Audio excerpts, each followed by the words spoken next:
Hello everyone. 12th board exam 10th फेबपासून start होत आहेत. तर त्या रिगार्डिंग एक व्हिडिओ करावा असं मला वाटलं. आय होप हा video 12th as well as 10thच्या मुलांसाठी यूजफुल असेल. Board exams are important but your mental peace is even more important. Tension never improves performance, preparation does. You still have enough time to revise smartly and confidently. Let's talk about how to study without panic in the remaining days.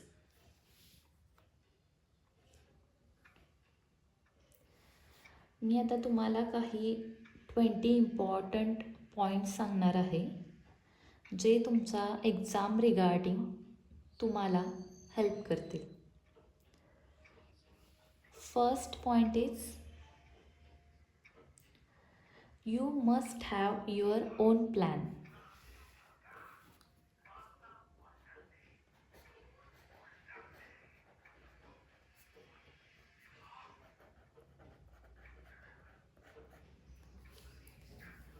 या राहिलेल्या काही दिवसांमध्ये तुमचा स्वतःचा on plan हवा. तुम्हाला ह्या उरलेल्या दिवसांमध्ये इतकेच दिवस उरलेत, आता मी कसं करू, असं पॅनिक न होता तुमचा प्रॉपर प्लॅन पाहिजे. Second point is you must accept reality, की आता तुमचं जे होल बुक आहे, तुमचे जे सगळे सब्जेक्ट आहेत ते पूर्ण कवर करायच्या मागे न लागता तुमचं जे काय झालं आहे ते तुम्ही ॲक्सेप्ट केलं पाहिजे. Second point is reality accept.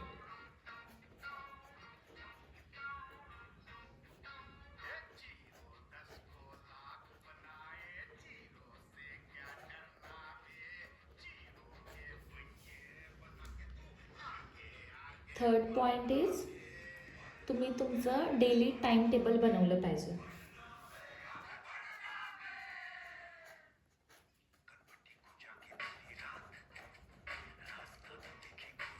आता हे टाइम टेबल तुमचं 10-12 तासांचं ह्या स्टेजला नसलं पाहिजे असं मला वाटतं. तर ते 6 ते 8 तास तुम्ही जर मनापासून केले तर ते मोर दॅन इनफ आहे. फोर्थ पॉईंट इज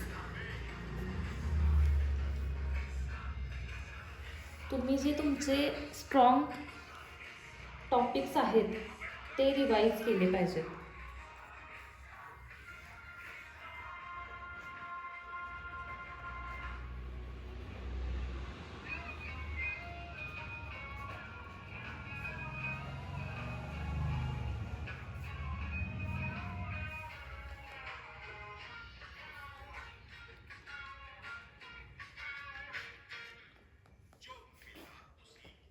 आणि जे तुमचे वीक टॉपिक आहेत, जे तुमचे उरलेले आहेत, ते तुम्ही बेसिकपर्यंत केलं तर बेनिफिशियल ठरू शकेल.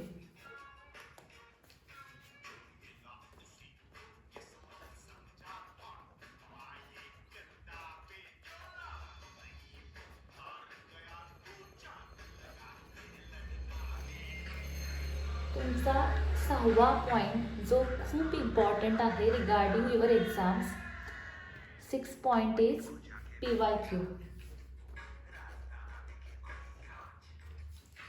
जे प्रत्येक एक्झाममध्ये खूप इम्पॉर्टंट ठरतं. तुम्हाला प्रिव्हियस इयरचे क्वेश्चन्स पेपर पाहायचे आहेत. रिपीट होणारे, यातून काय होईल PYQमधून, तर रिपीट होणारे क्वेश्चन्स तुम्हाला कळतील. त्याचसोबत एक्झामला रिपीट होणारे क्वेश्चन्स समजतील. त्याचसोबत त्या PYQचा तुम्हाला पॅटर्न समजेल. आपला पुढचा पॉईंट आहे 7 पॉईंट इज रायटिंग प्रॅक्टिस.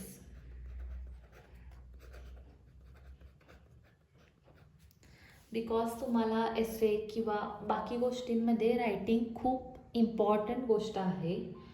जर तुमची रायटिंग फास्ट असेल तर तुम्हाला बाकी गोष्टींसाठी जसं की तुम्हाला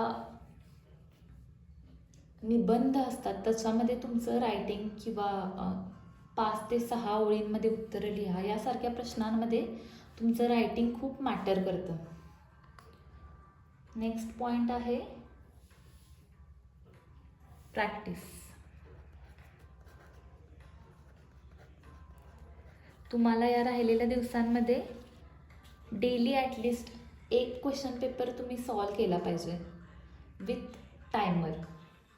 टाईम लावून तुम्ही तो क्वेश्चन पेपर सॉल्व केला पाहिजे जेणेकरून तुमचा कॉन्फिडन्स लेवल बूस्ट होईल. Next is stop over thinking.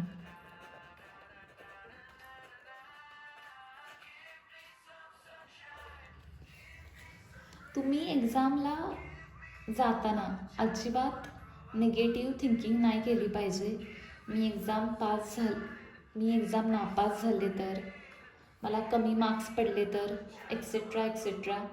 ही वेळ आहे ती खूप इम्पॉर्टंट वेळ आहे. ती तुम्ही ओव्हर थिंकिंगमध्ये अजिबात वेस्ट नाही घालवायची. तुम्ही स्वतःवर ट्रस्ट ठेवलं पाहिजे, प्रोसेसवर ट्रस्ट ठेवला पाहिजे आणि फक्त राहिलेल्या दिवसांमध्ये भरपूर अभ्यासच केला पाहिजे.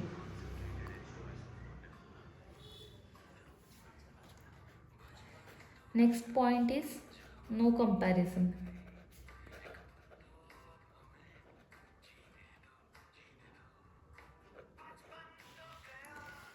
तुमची एखादी फ्रेंड असेल, ती इतका वेळ अभ्यास करते, माझा का होत नाही आहे, तिला इतके मार्क्स पडलेत, मला का पडत नाही आहेत. It's not time for comparison, it's time for study.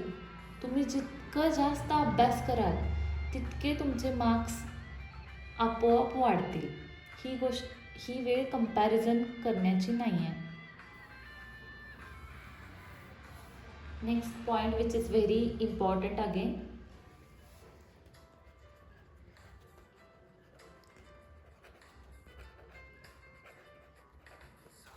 Social media. WhatsApp, Insta, Snapchat, Snapdeal, what ever it may be, सगळं काही अवॉइड करा या दिवसांमध्ये. अजिबात सोशल मीडियाचा यूज करू नका.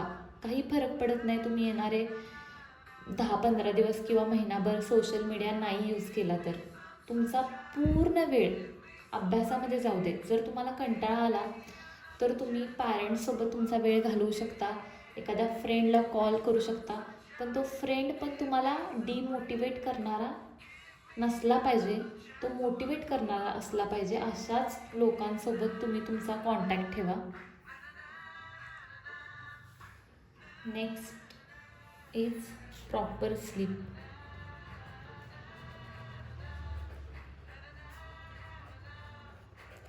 राहिलेल्या दिवसांमध्ये तुम्हाला कमीत कमी रोज 7 ते 8 तासांची झोप घ्यायची आहे, कारण झोप जर प्रॉपर असेल तरच तुम्हाला एक्झाममध्ये सगळे पॉईंट्स आठवणार आहेत. Next is eat healthy.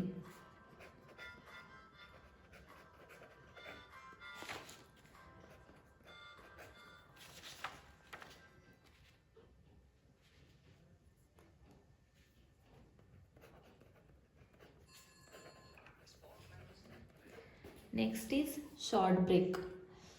If you are studying for continuously 2 hours, 3 hours, then you should take a break. But the break should be for maximum 10 minutes. असं नको व्हायला की तुम्ही 2 तास अभ्यास करताय आणि मग पुढचे 2 तास तुमचा ब्रेकच असतो. असं न करता तुम्ही 2-3 तास अभ्यास केल्यानंतर 10 मिनिटाचा break, it will be okay.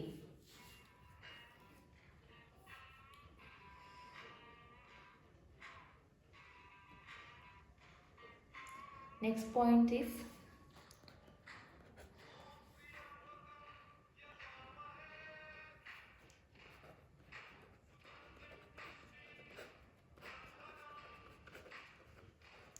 तुमचे जे पॅरेंट्स आहेत, जे तुमचे और टीचर्स आहेत, त्यांच्यासोबत तुम्ही बोललं पाहिजे. ते तुम्हाला नेहमीच मोटिवेट करतील.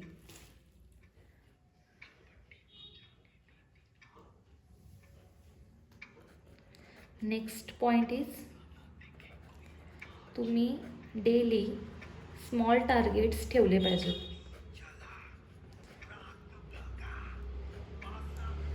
स्मॉल टार्गेट्स ठेवल्यामुळं काय होईल तर तुमचं सॅटिस्फॅक्शन लेवल वाढेल आणि जे आज इतकंच पूर्ण केल्याचं तुम्हाला आनंद मिळेल आणि त्यातून तुमचं मोटिवेशन देखील वाढेल. नेक्स्ट पॉईंट इज तुम्ही नवीन काही आता करू नका. जे काय झालं त्याचं रिव्हिजन करा, पण नवीन काही हातात घेऊ नका.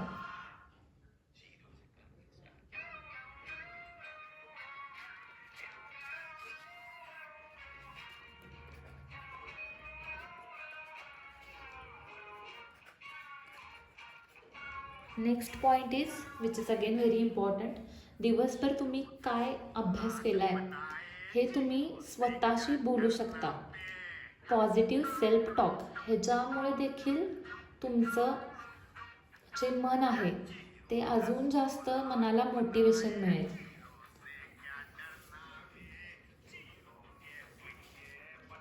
Next and last point is